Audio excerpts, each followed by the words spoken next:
নমস্কার বন্ধুরা, নিশ্চয়ই রাধা মাধবের কৃপায় ভালো আছেন।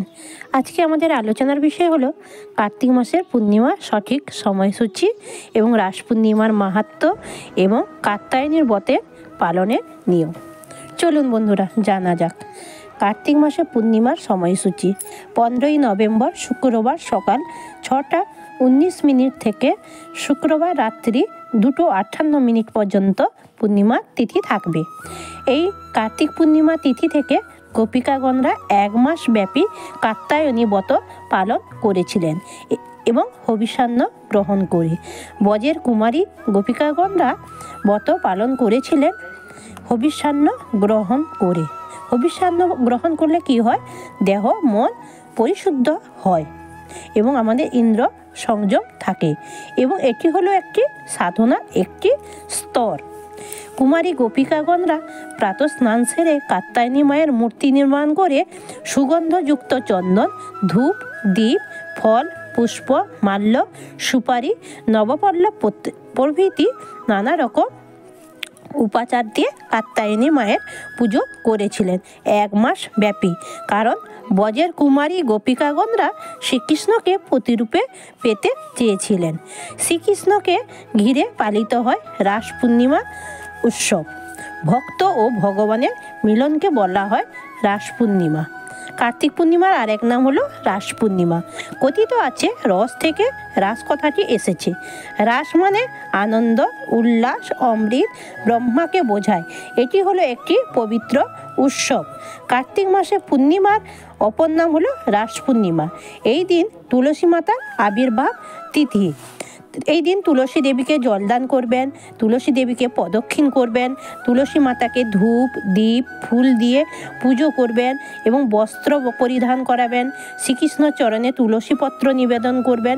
কর্পূর এবং অগরু, চন্দন মিশ্রণ করে তুলসী পাতা শ্রীকৃষ্ণের চরণে 2টি চরণে 2টি, নাভিতে 1টি, রাধারানীর ডান হাতে 1টি এবং তুলসী মঞ্জুরি ভালো করে ধুয়ে মুছে পরিষ্কার করে চন্দন, অগরু, কর্পূর মিশ্রণ করে শ্রীকৃষ্ণের মস্তকে দেবেন এবং শ্রীকৃষ্ণের এবং রাধারানীকে মালতী ফুলের মালা অবশ্যই দেবেন এবং পায়েস নিবেদন করবেন।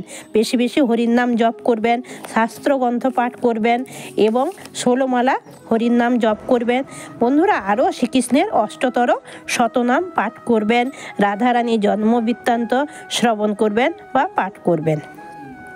সর্বশেষে চন্দ্রদেবকেও আরতি নিবেদন করবেন, ধূপবাতি দেবেন, দিয়ে আরতি করবেন, প্রণাম করবেন বন্ধুরা এবং রাধাকৃষ্ণের বেশি বেশি নাম কৃপা পেতে বেশি বেশি হরির নাম জপ করবেন। রাস পূর্ণিমার মাহাত্ম্য হলো কার্তিক মাসের পূর্ণিমা, রাস পূর্ণিমা এটি পবিত্র উৎসব। পবিত্র বৃন্দাবনে গোপিনীদের সঙ্গে শ্রীকৃষ্ণ রাসলীলা করেছিলেন। বিষ্ণু পুরাণে বর্ণনা করা হয়েছে যে ভগবান ব্রহ্মা অন্যান্য দেবতাকে পরাজিত করার পর কামদেবের অহংকার প্রবল উচ্ছ্বাসিত পৌঁছে গেছিল। তাই তিনি শ্রীকৃষ্ণকে নিজের জয়ের তৃষ্ণা মেটাবার জন্যে অনুরোধ করলেন। শ্রীকৃষ্ণ কামদেবকে সমস্ত পরিকল্পনা বুঝতে পারলেন, কারণ তিনি যে অন্তর্যামী। শ্রীকৃষ্ণ তখন কামদেবকে কার্তিক পূর্ণিমায় রাত্রে বৃন্দাবনে যাওয়ার কথা বললেন। শ্রীকৃষ্ণ দিব্য রাত্রে কোটি কোটি গোপিনীদের সঙ্গে উপভোগ করবেন। যদি কোনো গোপিনীদের প্রতি সামান্যটুকু আবেগও থাকে তাহলে আপনি জিতে যাবেন, অন্যথায় আপনি হেরে যাবেন। সেই রাত্রে শ্রীকৃষ্ণ যোগমায়া দ্বারা বৃন্দাবনে সব জায়গায় উজ্জ্বলতা ও দেবত্ব আরও বৃদ্ধি করলেন। এই উদ্দেশ্য সাধনার জন্যে এটি একটি নিখুঁত রাত্রি ছিল। বৃন্দাবনে এই দিন বেশি বেশি ফুল ফুটেছিল। পূর্ণিমা রাত অনেক উজ্জ্বল হয়েছিল ও যমুনা নদীর তীরে শীতল মৃদু মন্দ বাতাস বইছিল।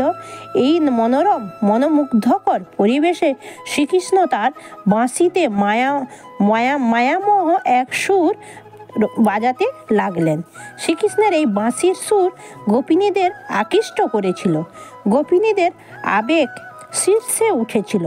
এবং শ্রীকৃষ্ণের প্রতি ভালোবাসার প্রভাবে সমস্ত গোপিনীগণ সমাধি হয়ে গোপিনীদের ভয়, বন্ধন, ধৈর্য, লজ্জাকে পেছনে ফেলে প্রিয় শ্রীকৃষ্ণের সঙ্গে দেখা করতে ছুটে গিয়েছিলেন গোপিনীগণ।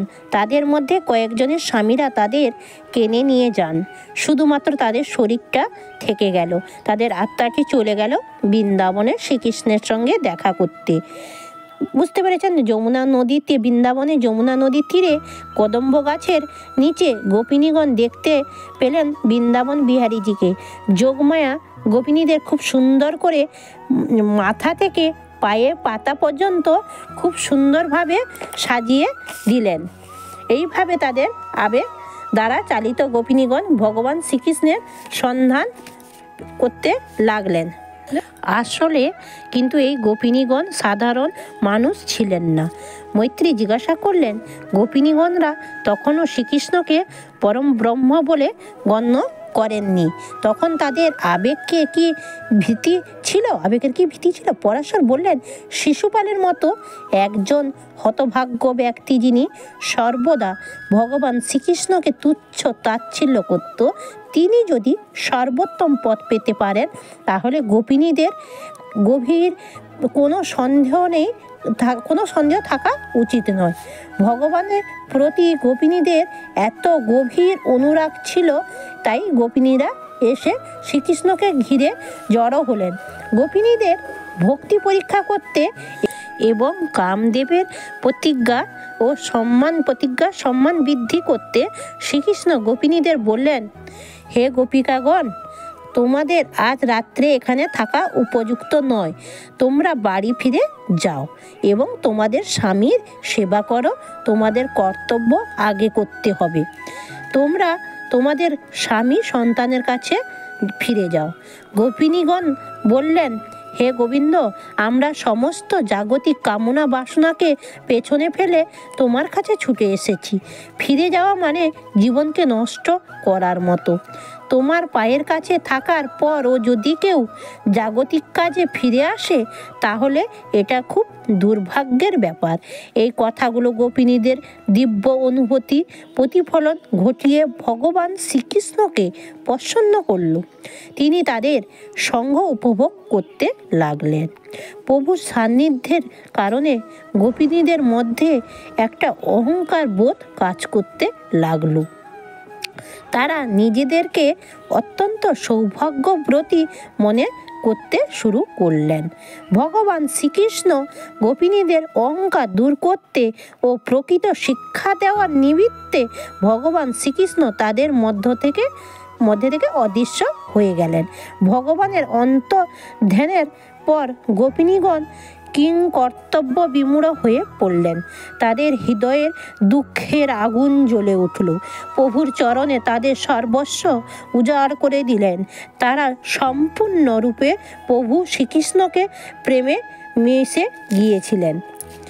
এইভাবে আবেগের দ্বারা চালিত গোপিনীগণ ভগবান শ্রীকৃষ্ণের সন্ধান করতে লাগলেন। তারা গাছ, লতাপাতা এবং বনের পাখিদের কাছে তাদের প্রিয়তমা শ্রীকৃষ্ণের কোথায় জানতে চাইলেন। তখন গোপিনীগণ এক জায়গায় তাদের প্রভু শ্রীকৃষ্ণের পায়ের ছাপ দেখতে পেলেন এবং তার পাশেই রাধারানীর পায়ের ছাপও দেখতে পেলেন। প্রকৃতপক্ষে গোপিনীদের মধ্যে থেকে অন্তর্ধান হওয়ার পর রাধারানীকে এক নির্জন স্থানে নিয়ে গিয়েছিলেন, যার ফলে রাধারানী সমস্ত গোপিনীদের থেকে নিজেকে শ্রেষ্ঠ বলে মনে করেন। তারা একসঙ্গে পথ চলছিল। এক সময় রাধারানী শ্রীকৃষ্ণকে বললেন, হে প্রভু, আমি এখন আর হাঁটতে পারছি না, আমার কোমল পা ক্লান্ত, আমাকে আপনার কাঁধে নিয়ে যেখানে খুশি নিয়ে যান। রাধারানী অনুরোধে শ্রীকৃষ্ণ নিয়ে যেতে রাজি হলেন। রাধারানী শ্রীকৃষ্ণের কাঁধে উঠতেই শ্রীকৃষ্ণ অদৃশ্য হয়ে গেলেন। তখন রাধারানী সেখানে বসে কাঁদতে লাগলেন ও অজ্ঞান হয়ে লুটিয়ে পড়লেন মাটিতে। গোপিনীগণ সেখানে পৌঁছে রাধারানীকে অচেতন হয়ে মাটিতে পড়ে থাকতে দেখেন। তারপর রাধারানী সহ সমস্ত গোপিনীগণ যমুনা নদীর তীরে ফিরে এসে শ্রীকৃষ্ণের আবির্ভাবের জন্য অধীর আগ্রহে অপেক্ষা করতে থাকেন। প্রিয় গোপিকাগণ শ্রীকৃষ্ণের বিরহে দিন অতিবাহিত করতে লাগলেন। গোপিনীদের এই অবস্থা দেখে শ্রীকৃষ্ণ হৃদয় গলে গেল। তারপর শ্রীকৃষ্ণ স্বয়ং নিজে গোপিনীদের মাঝে এসে উপস্থিত হলেন। তিনি তাজা বৈজয়ন্তী ফুলের মালা ও হলুদ রঙের পোশাক পরে হাসি মুখে সৌন্দর্যে হাজির হলেন। সমস্ত গোপিনীগণ শ্রীকৃষ্ণকে দেখে তারা নতুন জীবন লাভ করলেন এবং শ্রীকৃষ্ণকে আলিঙ্গন করতে লাগলেন এবং গোপিনীগণদের যে বিচ্ছেদের যে আগুন জ্বলছিল সেটা নিমেষের মধ্যে অন্তর্হিত হয়ে গেল। এরপর গোপিনীদের যমুনা নদী তীরে নিয়ে আসেন।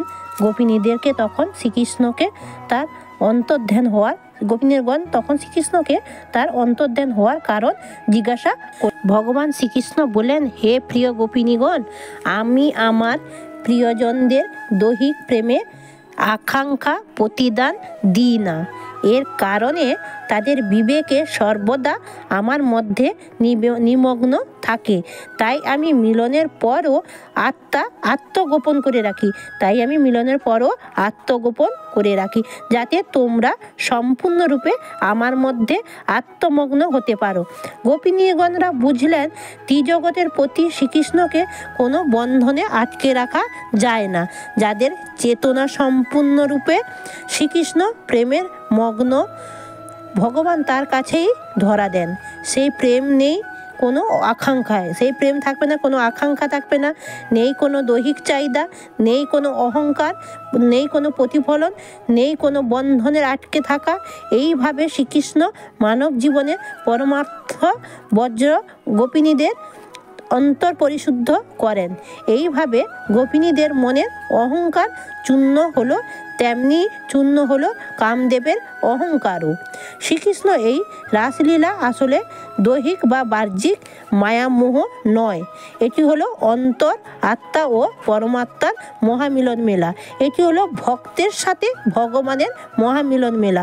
নমস্কার বন্ধুরা, ভালো থাকবেন, সুস্থ থাকবেন। শ্রীকৃষ্ণ রাধারানীর চরণে প্রার্থনা করি আপনারা সবাই ভালো থাকবেন। হরে কৃষ্ণ। রাধা